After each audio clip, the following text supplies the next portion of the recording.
Children from white families in Birmingham are set to become a minority group for the first time when this year's census is collected in March. Population forecasts seen by the BBC's Politics show suggest that more than half of children under 16 in the city are from black and Asian communities.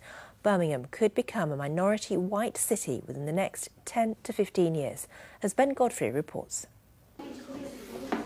Children at Chadvale Primary in Edgbaston speak 20 different languages. Just a fifth of pupils here are white. I think as a city it should be very proud, Birmingham, that in fact it has this way of welcoming anyone that comes to the city. It makes them feel welcome, makes them feel cherished, and then expects them to contribute to the Birmingham way. In 2006 in Birmingham, 53% of children from birth to 16 were white, but this year's census is expected to show it's fallen to 47%. Forecasts also show that by 2024, Birmingham as a whole white population. Latest government figures already show that 43% of children in Birmingham Council schools are white, making this group a minority. We are a diverse city. We have looked at the trends over many years and we work to adjust all the time so we have a fair distribution of resources to cater for it. So why is this happening? Studies suggest there's a close balance between the numbers of births and deaths in Birmingham. What's making a significant difference are parts of the white community leaving the city, and the groups like Chinese and African communities growing fast. The other faiths won't interact with that school. I joined Mohammed and son Ibrahim at their home. The Pakistani community in Birmingham is expected to double over the next 20 years, but it'll still be half the size of the local white population. Within our communities, the marrying of early age, that will actually have a lot of influence on the census and the community getting larger and bigger. I mean, for instance, on Warren Road, we've got 15, 16 houses for immediate family who actually live on Warren Road. The 2011 census will give us a definitive picture of a changing West Midlands. It'll not only help shape public policy, but create a cultural record for future generations. Ben Godfrey, BBC Midlands Today, Birmingham.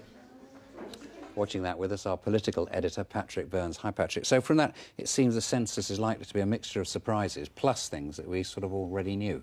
And I think, in a way, that's the point that Councillor Rudge is making. We saw him there in the report, that much of this stuff about population change is evolution rather than revolution, although when you consider, as we've heard, that the Pakistani community in the city is going to double in the space of 20 years, 23 different languages in that one school, there are some really big challenges there for his local authority. On the other hand, my blog this week explodes that myth about Birmingham being about to become overall a white minority city imminently. As the experts say, it's not going to happen for at least 13 years, possibly much longer than that, and even then the white community will be by far the biggest minority.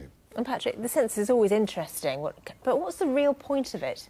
The real point, 500 million investment in investigating 2 million plus households across our region alone.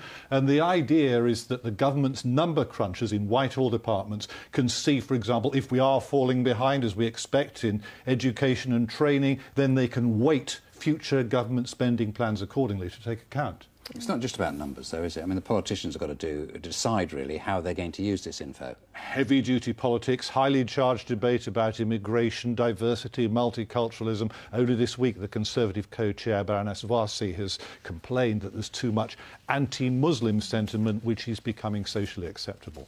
Patrick, thanks very much indeed. Thanks, Patrick. Of course, there'll be more on this in Sunday's Politics show. That's here on BBC One, 12 midday. Indeed it is.